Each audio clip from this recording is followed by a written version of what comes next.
Ranah Minang punya selaksa warisan budaya yang unik dan menarik.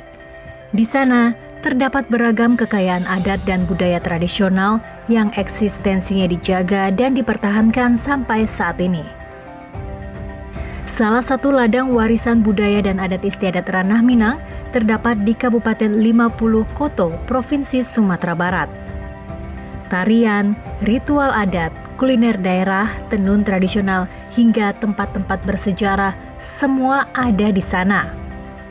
Yang tak kalah eksotik adalah keberadaan kampung tradisional yang berusia ratusan tahun di Jorong Sungai Dadok, Nagari Koto Tinggi, Kecamatan Gunung Omeh.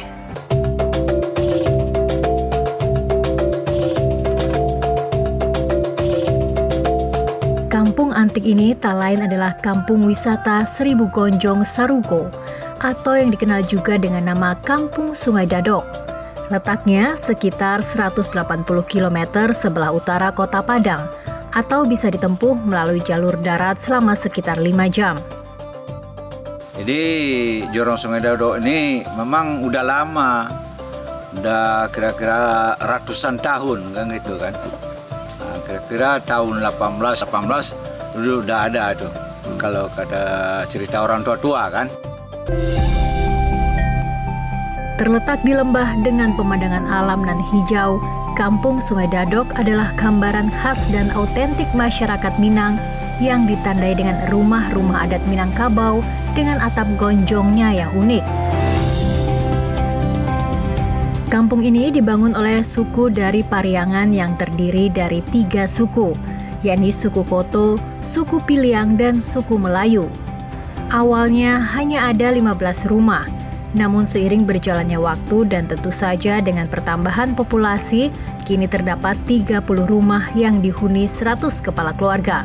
Sekarang kan masyarakat itu sudah membangun kan. Sekarang sudah berkembang menjadi 30, sekitar 30 lah. Yang masih bertahan. Yang masih bertahan ya sampai sekarang. Yang lama sekitar 28. Udah ada tambahan bangunan baru, tetapi rumah gadang juga.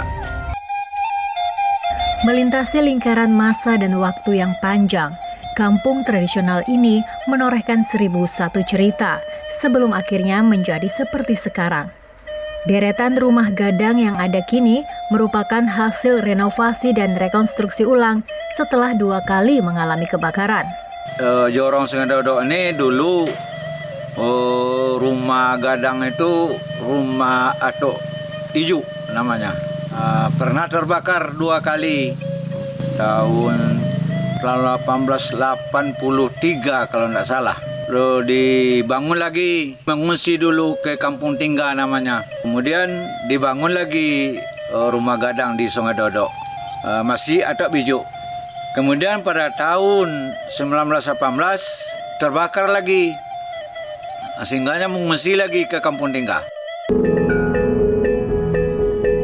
Salah satu keunikan dari deretan rumah tradisional yang sudah berusia ratusan tahun ini adalah bentuk atapnya yang lancip atau gonjong.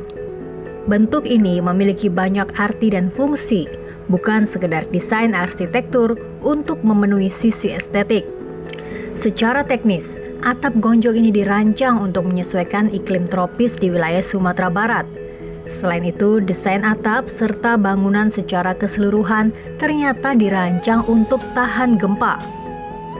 Fakta Kampung Sungai Dadok dengan deretan rumah tua yang berjajar di dalamnya lagi-lagi membuktikan bahwa nenek moyang bangsa Indonesia sesungguhnya adalah orang-orang jenius yang mampu mengelaborasi sarana dan prasarana hidupnya dengan kalkulasi teknis yang cermat.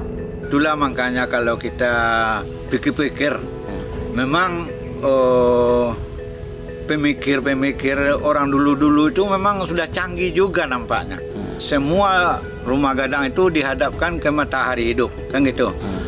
Supaya cahaya itu masuk ke rumah untuk menjaga kesehatan dari masyarakat, kan gitu.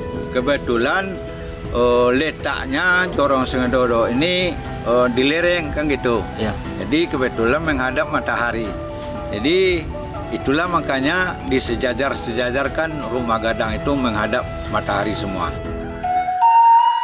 Selain fungsi teknis, atap gonjong juga memiliki makna filosofis, historis, dan religius yang semuanya berhubungan erat dengan jati diri masyarakat Minang.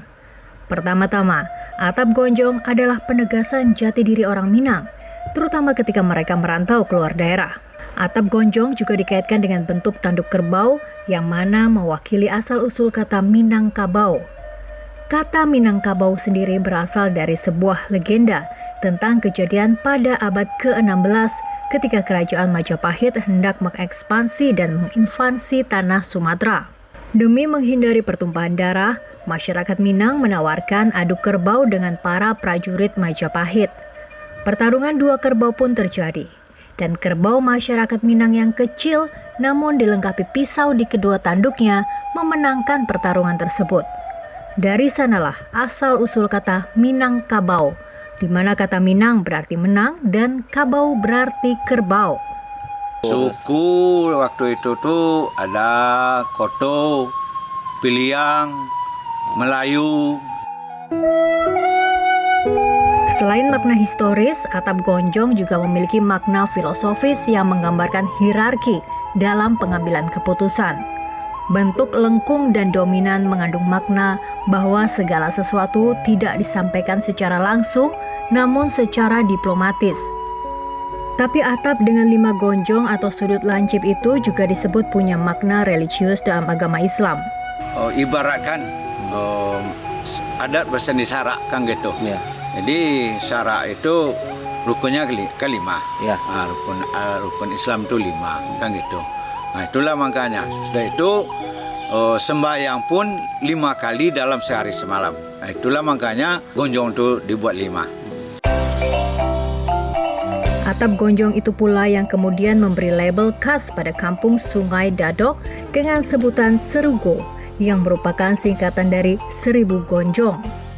Memasuki kampung yang telah ditetapkan sebagai kampung wisata ini, pengunjung tidak hanya disuguhi pemandangan alam lembah yang asri. Selain kesejukan alam, keramahan dan kehangatan warga juga akan membuat siapa saja merasa kerasan di sini. Bagi pengunjung yang berasal dari kota, mengalami dan merasakan hidup dengan fasilitas hidup yang alami akan menjadi pengalaman yang tak terlupakan. Jangan bayangkan kompor gas atau kompor listrik terpampang di dapur, sebab warga di sini masih menggunakan tungku api untuk keperluan memasak.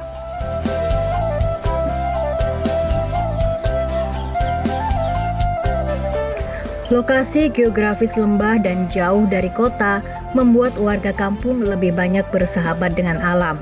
Anak-anak mereka jauh dari gadget karena sinyal provider sulit menembus perbukitan yang mengelilingi kampung ini. Tapi anak-anak itu tetap bahagia dengan melakukan permainan tradisional, sesuatu yang sudah tidak kita temukan lagi di tengah anak-anak megapolitan.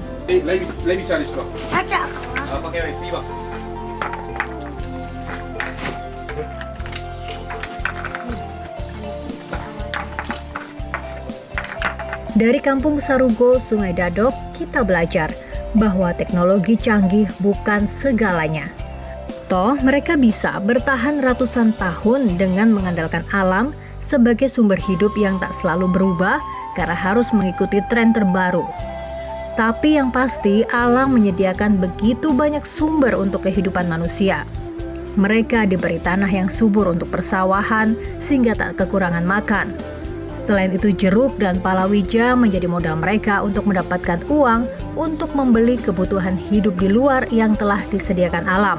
Kalau dulu padi masih terkenal. Sudah itu makanya kebetulan akhir-akhir ini dikembangkanlah jeruk gitu. Memang penghasil jeruk terbanyak dulu sebelum corona kan gitu.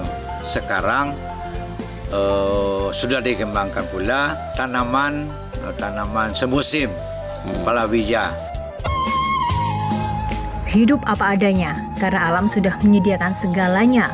Mungkin itulah falsafah terdalam dari masyarakat Kampung Sarugo, Sungai Dadok, Kabupaten 50 Koto, Provinsi Sumatera Barat.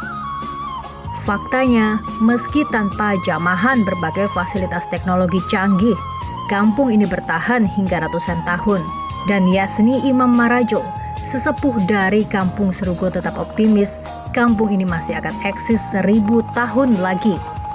Ya, mempertahankannya memang kepada generasi muda tetap diwariskan kan, apa-apa yang telah diapakan oleh orang tua-tua kita dulu masih dijaga oleh yang muda-muda gitu.